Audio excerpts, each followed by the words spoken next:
찬양 끝나면 좀 아멘 좀 하세요. 맨날 나 혼자만 아멘하는 것 같아. 자, 아멘 한번 해봅시다. 아멘.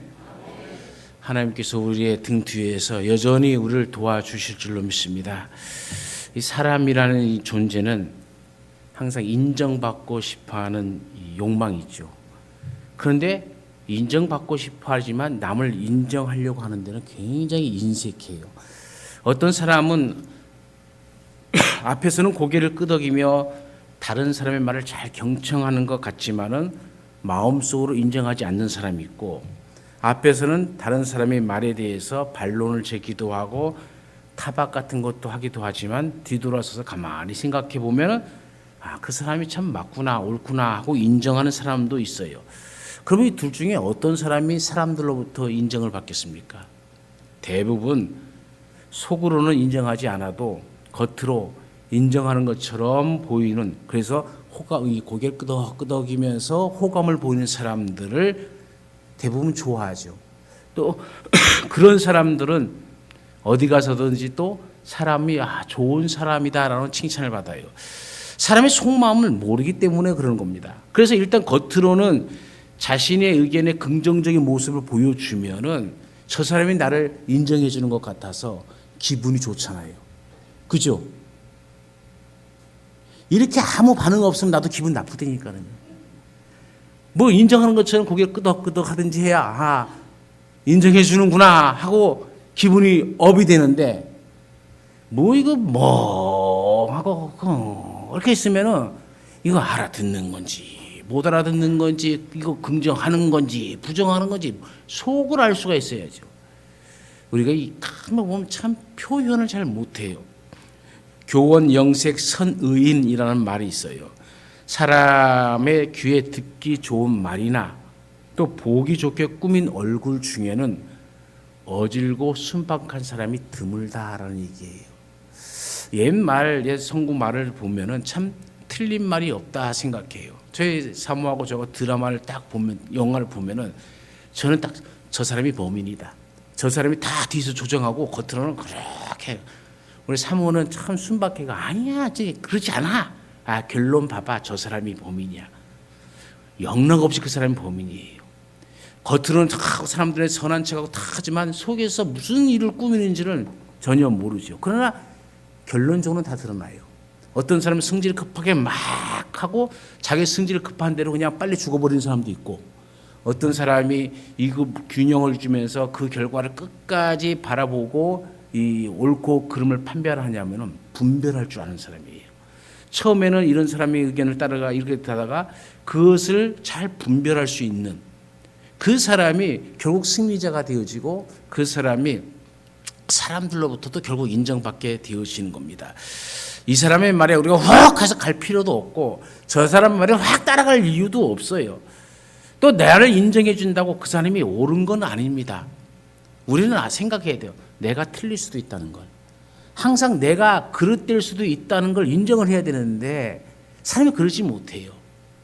그래서 내가 얘기하는 것을 저 사람이 인정해 주면 저 사람은 무조건 옳은 사람이라 취급하고 그와 더불어 자기도 옳은 줄 생각하는 거죠. 사람은 사람과의 이런 관계 속에서 살아가고, 그래서 이 관계가 매우 중요합니다. 내가 좋아하는 사람이 있고 내가 싫어하는 사람이 있고, 나를 인정해 주는 사람이 있고 내가 인정받고 싶어하는 사람이 있고, 또 내가 인정해 주고 싶은 사람 등 많은 관계 속에서 살아가죠. 이런 관계 속에서 나의 발전을 위해서 어떤 관계를 맺어야 하고 어떤 관계를 선택하면서 우선순위에 둘까 하는 것은 자기 삶을 이끌어가는데 매우 중요한 요소입니다. 그러나 더 중요한 것은 우리가 하나님과 어떤 관계를 맺고 살아가는가, 이것은 이 땅에 살아가는 문제뿐만이 아니라 이 영생과의 관계 속에 있기 때문에 가장 중요한 문제인 것이죠. 오늘 본문에서는 이 가장 중요한 5가지 교훈이 나옵니다. 그 첫 번째가 하나님의 말씀을 마음으로 지키라는 것이죠. 내 아들아, 이게 1절에 이렇게 시작합니다.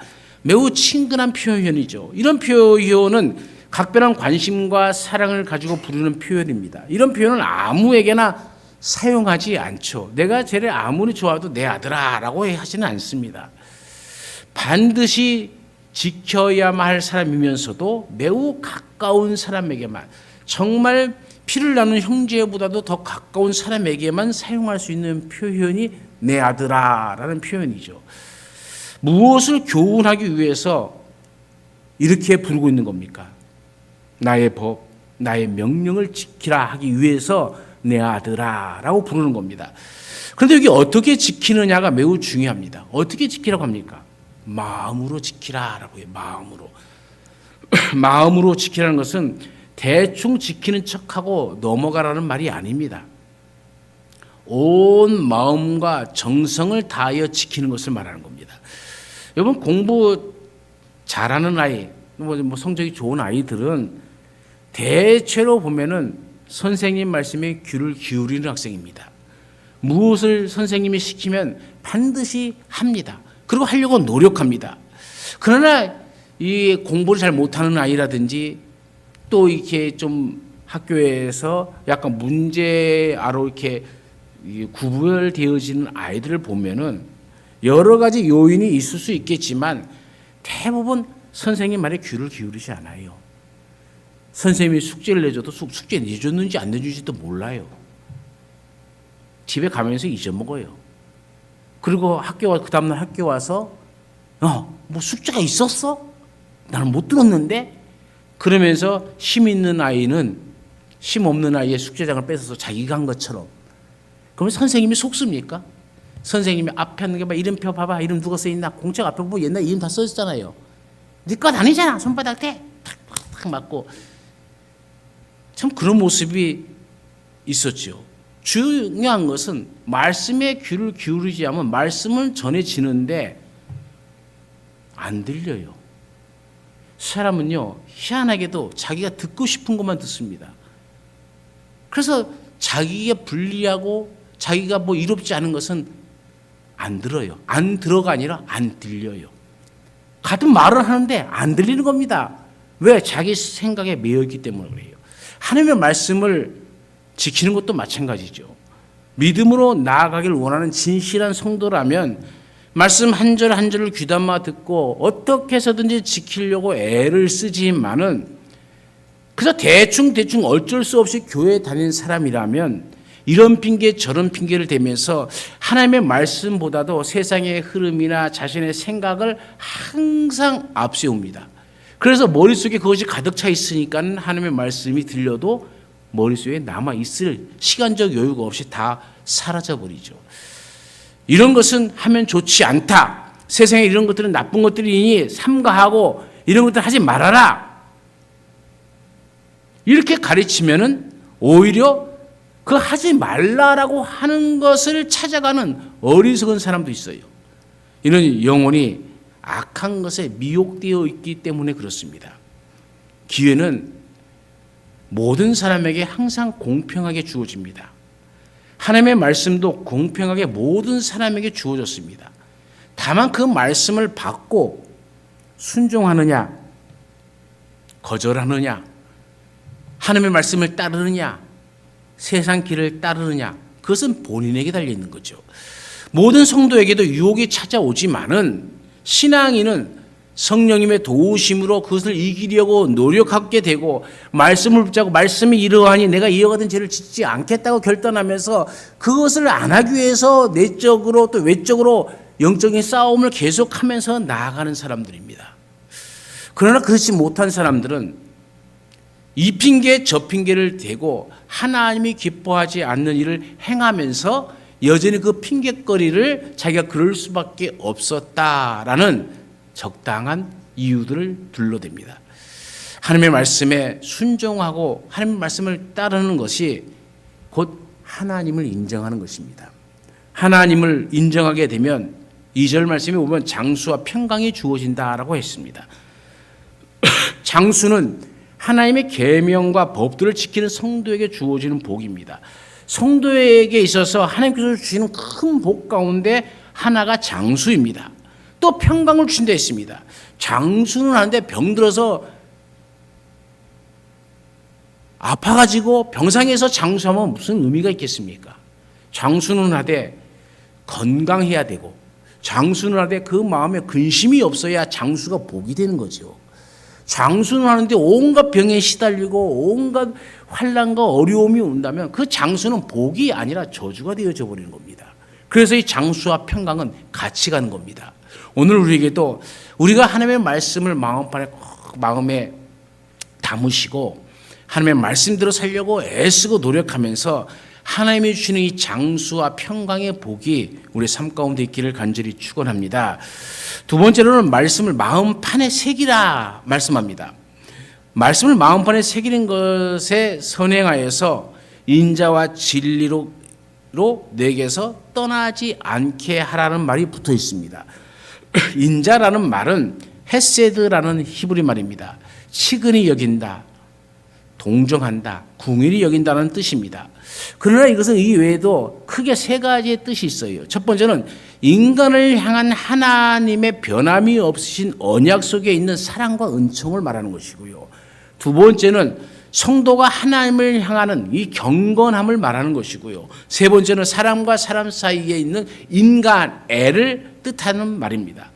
또 진리라는 이 말은 약속을 반드시 이행하시는 하나님에 대한 견고한 믿음을 말하는 겁니다. 따라서 말씀을 마음판에 새기기 위해서는 하나님을 향한 경건함과 온전한 믿음이 필요하다는 것을 알 수가 있죠. 그리고 이것을 목에 매여라고 합니다. 이 장신구를 목에 걸듯이 인자와 진리로 자기 생활을 장식해야 된다는 것이죠. 자기의 삶의 모든 삶이 이런 인자와 진리가 있어야 된다는 것이고, 그래 인자와 진리의 중요함을 잊지 않도록 마음에 늘 기억하고 자기 생활에 있어서 모든 생활의 근원이 되게 하라라는 바로 그런 뜻이죠. 즉 생활의 행동 기준이 하나님의 말씀이 되어지는 겁니다. 세상의 기준은 때를 따라서 바뀌고 사람에 따라서 바뀝니다.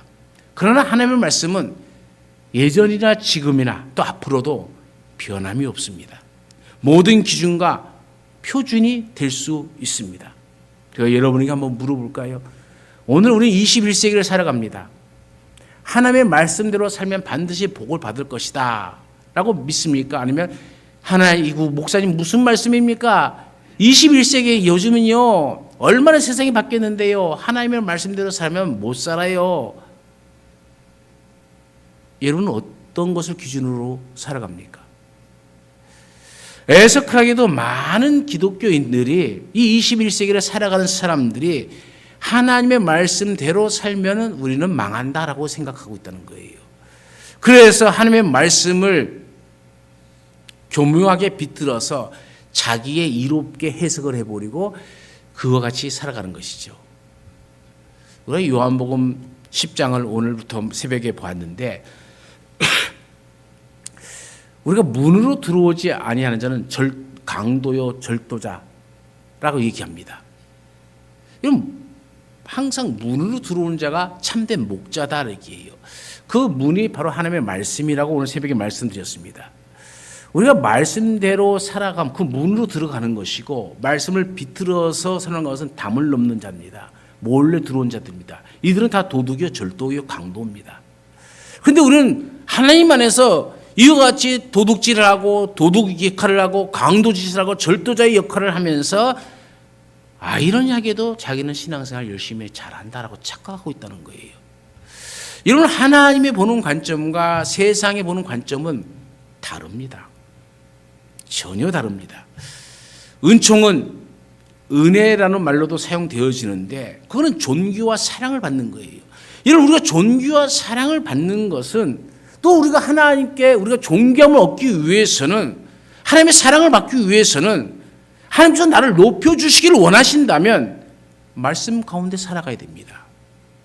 우리가 자녀를 키우면서도 언제 기쁘냐면은 애들이 뭘 결정하고 할 때에 아빠가 하지 말라고 그랬잖아. 엄마가 하지 말라고 그랬잖아. 그러니까 이거 해서는 안 돼.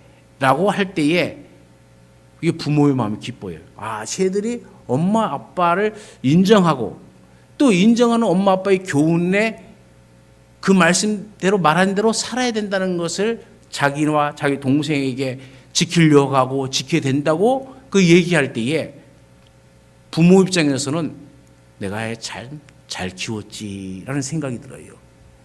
그런데 엄마 아빠가 하지 말라, 이런 것은 하지 말라, 이런 것은 행하라 이렇게 가르치는데 자녀가 하지 말라는 것은 하고 하라는 것은 안 해요. 그럼 그 자녀가 여러분 어때요? 이쁘죠? 이뻐요? 희한한 사람들 많네. 전혀 이쁠 수가 없죠. 여러분 그렇다면 하나님도 마찬가지 아니겠습니까?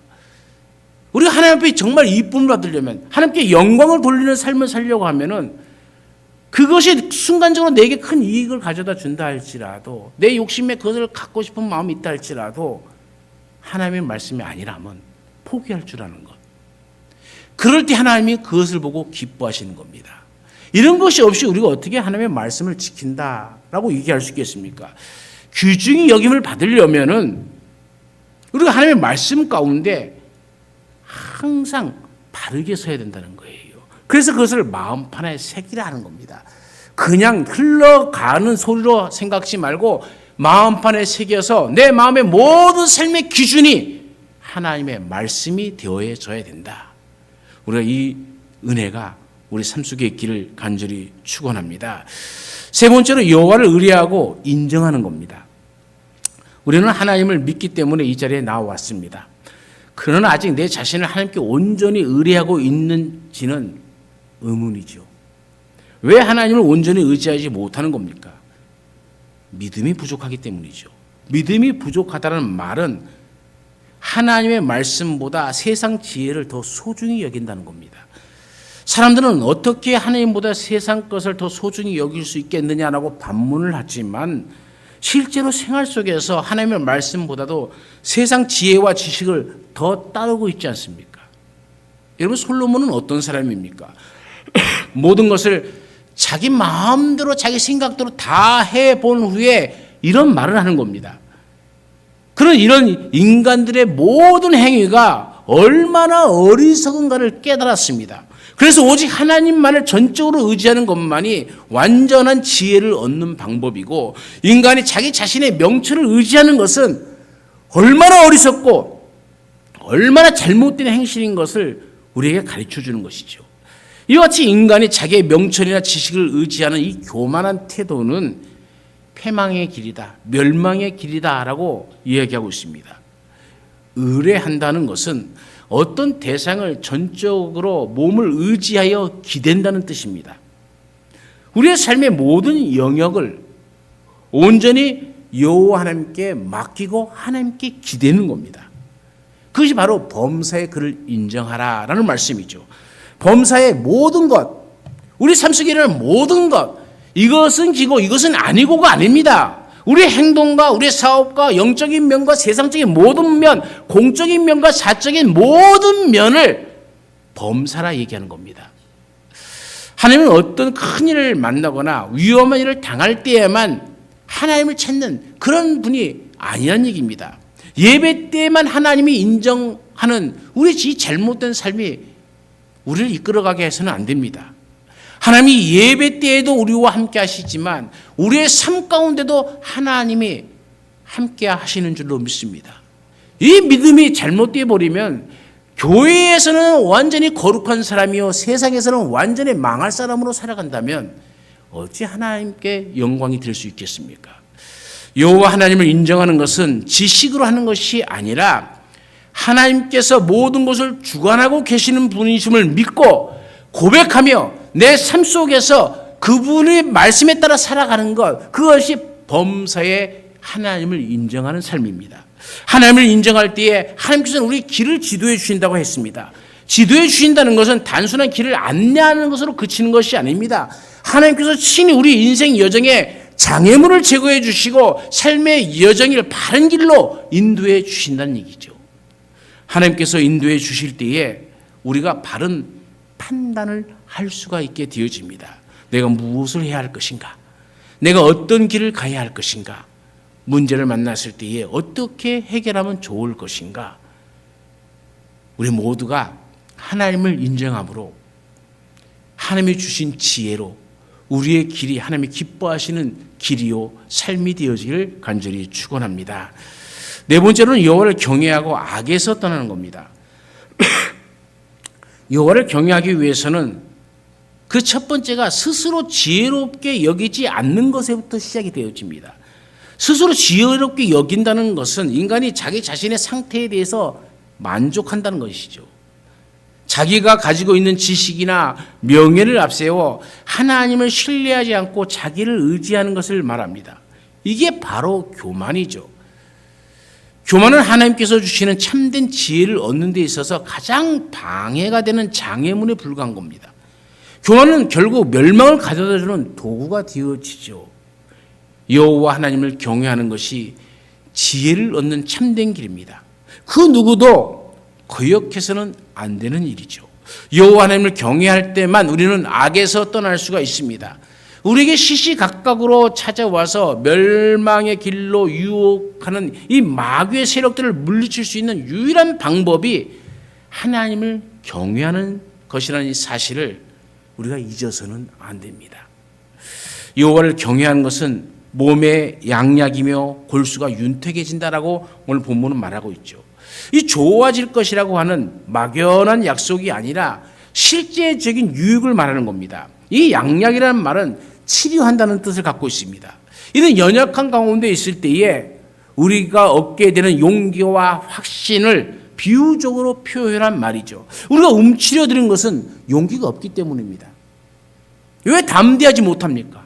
두려워하기 때문에 그렇습니다. 그런 자에게 하나님의 말씀이 양약이 되어진 것은 하나님의 힘이 나와 함께함으로 내가 이 세상 것들에 대한 두려움에서 그 두려움을 극복하고 일어서는 것을 말하는 거죠. 그게 바로 다윗이 우리에게 보여주신 힘입니다. 모든 이스라엘 백성들이 골리앗 앞에서 두려워 떨고 있을 때에 다윗은 두려워하지 않았습니다. 하나님이 주시는 새로운 힘으로 저들에게 나갔습니다. 너는 칼과 단창으로 내게 오지만 나는 만군의 여호와의 이름으로 내게 나간다라고 말씀하고 있잖아요. 우리 이 말씀을 보면 이 다윗의 힘이 어디서부터 나오느냐? 그가 교만하여서 생기는 말이 아닙니다. 그런 다윗의 모습을 보고 형 엘리압은 네가 어찌 이렇게 교만하느냐고 야단을 칩니다. 네가 싸워보지도 않고 전쟁도 해보지 않고 군사훈련도 받지 않았는데 네가 어떻게 골리앗을 이긴다고 하느냐? 이 교만한 놈이라고 형한테 욕을 얻어먹습니다. 그러나 세상이 아무리 짓눌러도 하나님이 주시는 힘을 받은 사람은 그 모든 것을 이기고 원수 골리앗을 무너뜨리는 능력의 사람으로 등장하는 겁니다. 오늘 우리 삶도 이와 같은 은혜와 승리가 항상 함께 하시기를 간절히 축원합니다. 마지막 다섯 번째로는 제물로 여호와를 공경하는 것이죠. 그게 9절과 10절 말씀입니다. 이는 여호와 하나님을 경외하는 실천적 방법, 구체적인 방법입니다. 여기서 말하는 제물은 정당하게 얻는 것만을 가리키는 거예요.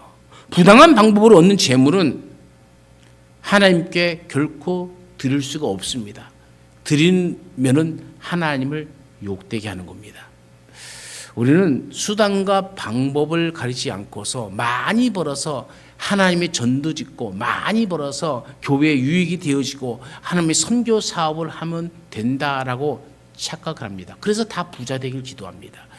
하나님 내가 부자 되면 하겠습니다. 그래서 수단과 방법을 가리지 않고 다른 사람들의 피 흘림도 외면해버리고 오직 내 것을 채워서 그것을 가지고만 사업을 하고 그것을 가지고 나는 하나님께 큰 상급을 받을 것이다 착각하죠. 그런 사람들에 대해서 주님은 내가 너를 도무지 알지 못한다 라고 말씀하고 있는 거예요. 왜요? 하나님은 남의 생명을 취해서 갖는 재물들, 남의 집을 담을 넘어서 도둑질해서 얻는 재물들을 기뻐하지 아니하신다는 거예요. 여러분 우리의 자녀들을 생각해 보세요. 여러분이 자녀들에게 용돈 1,000,000원씩을 한 달에 받는다고 칩시다. 그러니까 아멘 아무도 안 하니까 자녀들이 그렇게 안 드리는 거예요. 어쨌든 칩시다. 그런데 자녀가 정당하게 돈을 벌어서 주는 거라면 부모는 기쁨으로 받을 겁니다. 그런데 자녀가 마약을 팔아서 주는 돈이라면 여러분 그 재물이 복입니까? 저주입니까?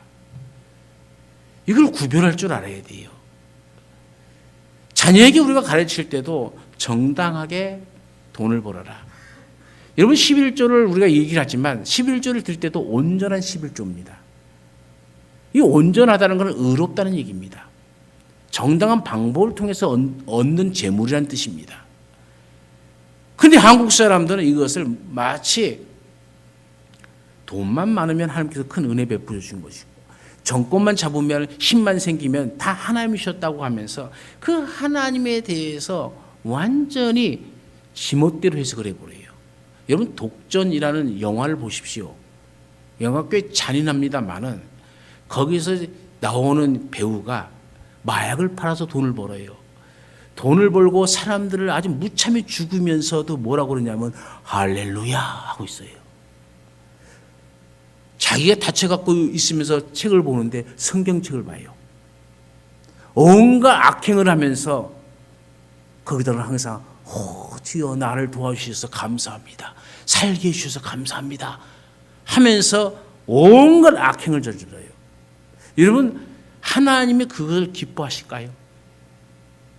우리는 크든지 작든지 이런 일을 서슴없이 하는 거예요. 그런 자만이 하나님을 싫어하는 것이 아니라 우리는 작은 죄도 하나님 앞에서는 죄라는 것은 동일한 겁니다.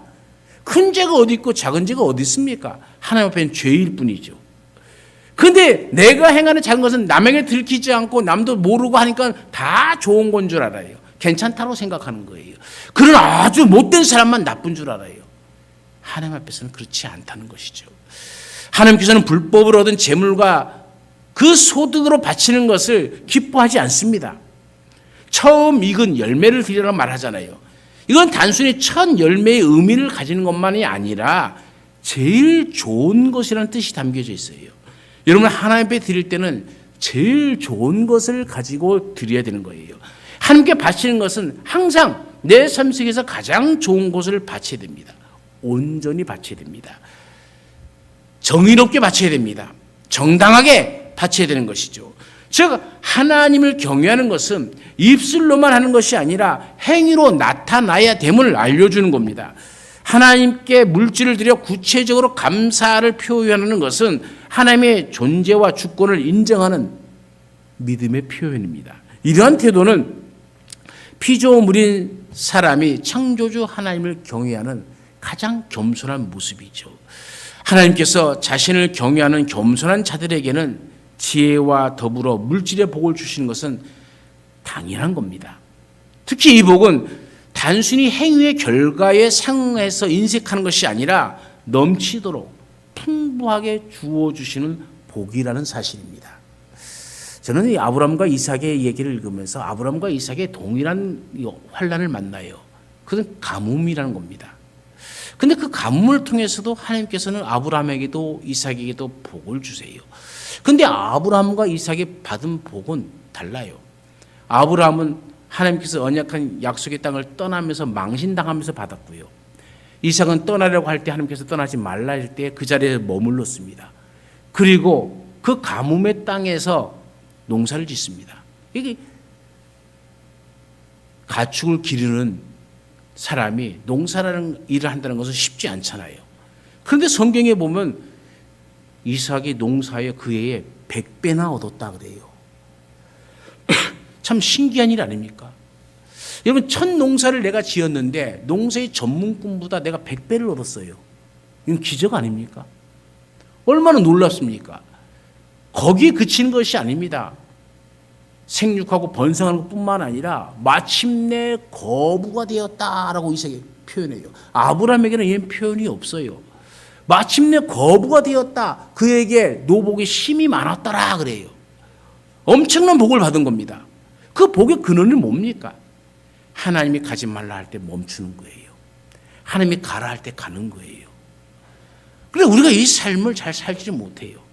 내 고집대로 합니다. 내 뜻대로 합니다. 그리고 잘 되면 내가 잘나서 잘 된 거고 잘못되면 하나님이 어찌하여 나에게 이런 시련을 주시나이까 하고 하나님 앞에 또 원망을 해요. 그것이 바로 우리들의 모습이라는 것이죠.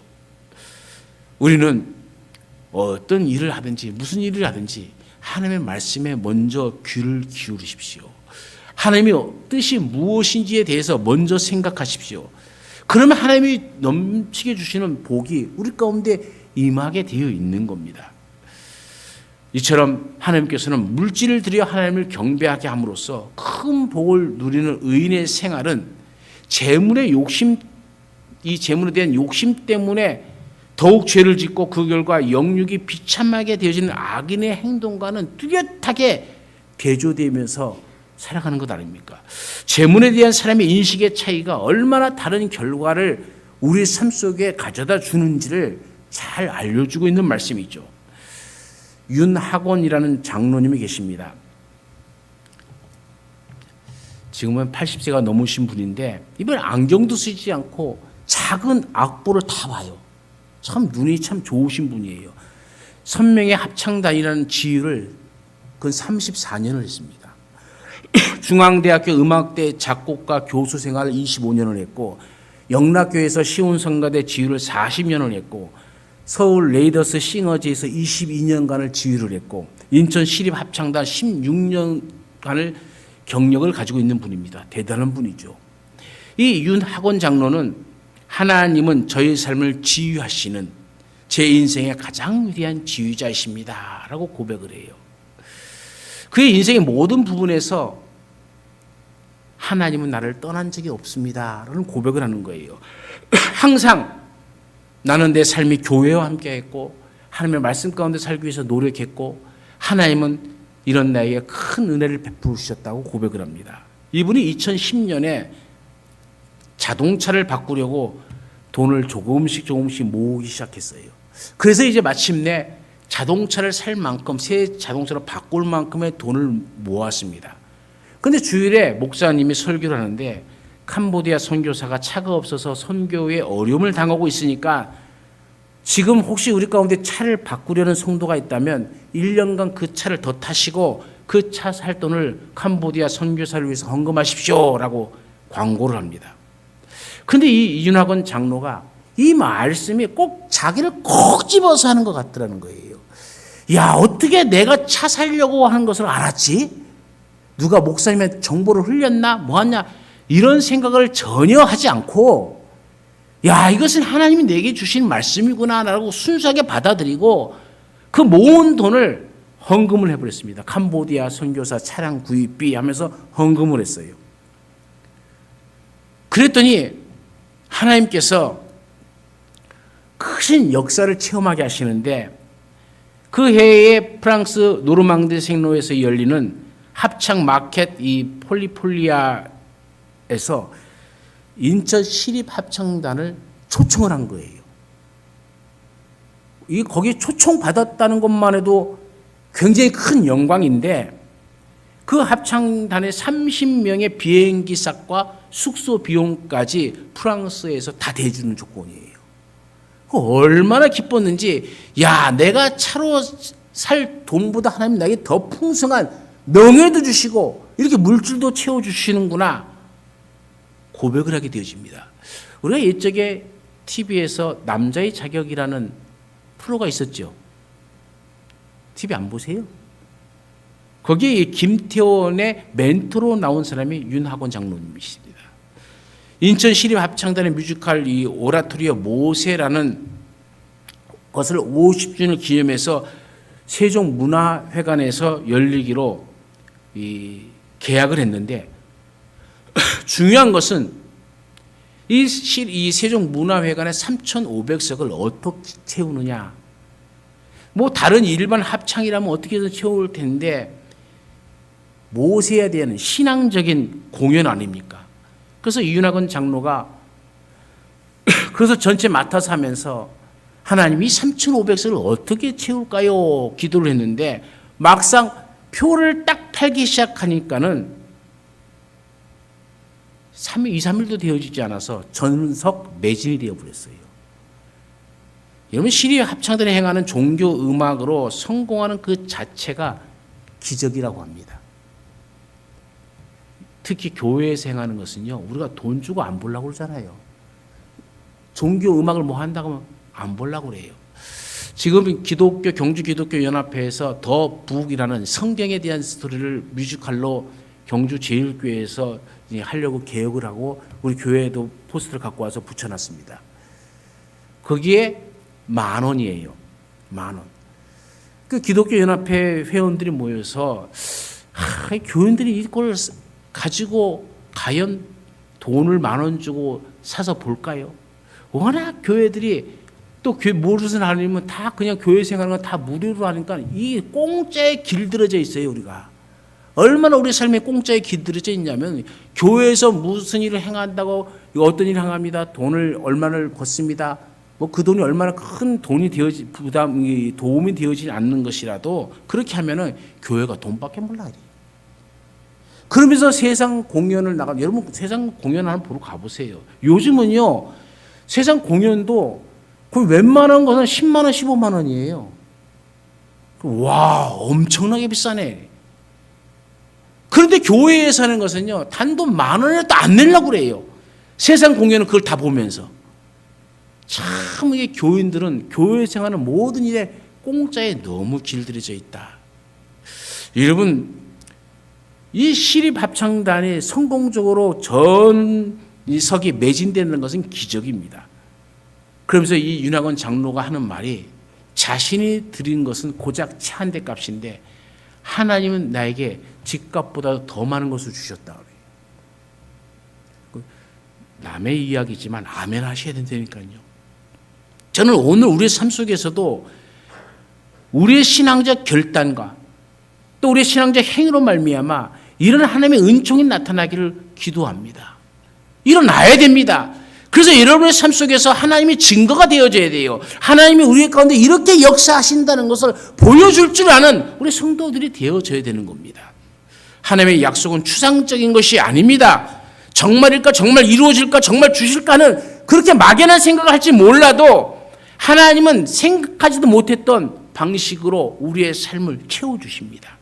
사랑하는 여러분, 오늘 우리의 삶도 하나님을 인정하는 온전히 의뢰하는 그 믿음으로 하나님 앞에 이끌림을 받는 우리의 삶이 되어져야 됩니다.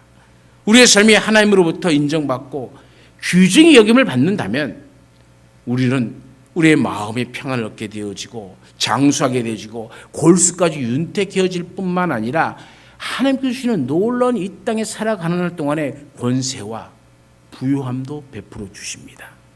저는 우리 한국교회 모든 교인들이 이 복 가운데 사셔서 여러분의 삶이 하나님의 살아계신 산 증거요, 여러분이 바로 산 증인이 되어지시기를 간절히 축원합니다.